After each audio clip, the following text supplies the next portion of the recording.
دین کی محبت کا فرمائے، ہم سب کو جو ہے نیک اور ایک بنائے۔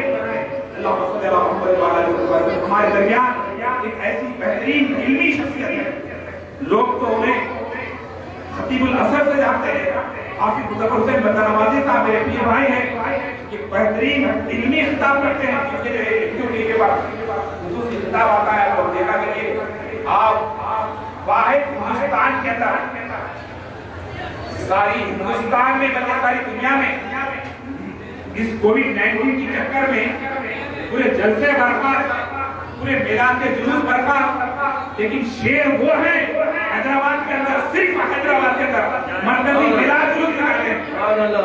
حیدرآباد کے اندر جلوس میلاد نکلا ہے، اس کے بانی ہیں، اللہ انہیں سلامت رکھے، نظر سے بچائے، مرکزی میلاد جلوس نکالے ہیں حیدرآباد کے اندر بغیر پولیس کے پرمیشن۔